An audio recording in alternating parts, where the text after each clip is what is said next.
नमस्ते. मी वर्षा देसाई.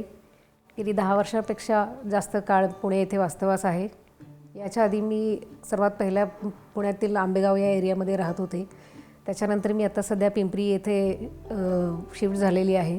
माझी बहीण आणि तिची मैत्रिणी ह्या दोघीही पुणे येथे स्टुडिओ रूपांतर म्हणून त्यांचे इंटेरियर आणि इथं सगळं काम पुण्यात गेली 10 वर्ष करत आहेत.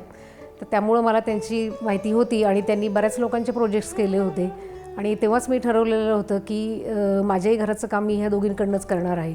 कारण त्यांच्या दोघींचे मी आधीचेही प्रोजेक्ट्स पाहिलेले होते आणि माझ्या काय इच्छा आहेत तर ते त्यांना चांगलं माहीत होतं. मला कुकिंगची आवड असल्यामुळं मला माझं किचन हे परिपूर्ण पाहिजे होतं. तर त्या सगळ्या रिक्वायरमेंट त्यांना मी आधी सांगितलेल्या होत्या. घरात एक मॅग्नेट वॉल असावी हे सुद्धा मी त्यांना आधी सांगितलेलं होतं आणि असं आमचं फार म्हणजे गेली 3-4 वर्षे हे सगळं आम्ही ठरवत आलेलो आहोत की ह्या गोष्टी करायच्या, घरामध्ये हे करायचं ते करायचं. तर ह्या सर्व गोष्टी त्यांनी विचारात घेऊन उत्तमरित्या प्लॅन एक तयार केला आणि माझ्या मनाप्रमाणे किंवा ह्या दोघींच्या सजेशनप्रमाणे मी TV युनिट तसेच घरामध्ये माझ्या बारी युनिटसुद्धा आहे. 1 BHKमध्ये त्या दोघींनी हे इतकं सगळं कवर केलेलं आहे आणि सर्वात माझ्या या 1 BHK फ्लॅटमध्ये चॅलेंजिंग गोष्ट होती ती माझी बेडरूम.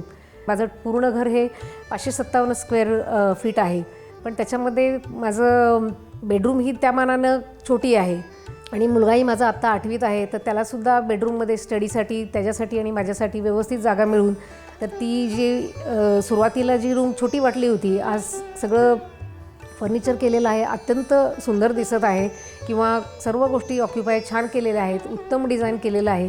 एक्झिक्यूट केलं त्यांनी जसं सांगितलं होतं डिझाईनप्रमाणे एक्झिक्यूट आणि स्टुडिओ रूपांतर यांनी पण याच्यामध्ये जे काही कष्ट ओतलेले आहेत तर त्याचं आज चीज मला बघायला मिळत आहे. आणि या पद्धतीनं म्हणजे जेव्हा मी घरात इथे येणार होते तर लाईव्ह प्लांट्स वगैरे हे घेतानासुद्धा नम्रताने मला खूप मदत केलेली आहे. खूप छान प्लांट्स तिने सजेस्ट केलेले आहेत.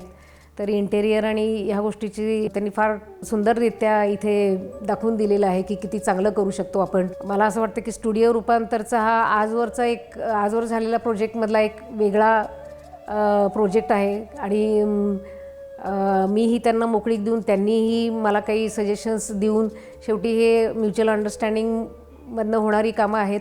तर ह्या पद्धतीनं माझं हे सगळं घराचं काम दोघींनी फार उत्तमरित्या पार पाडलेलं आहे.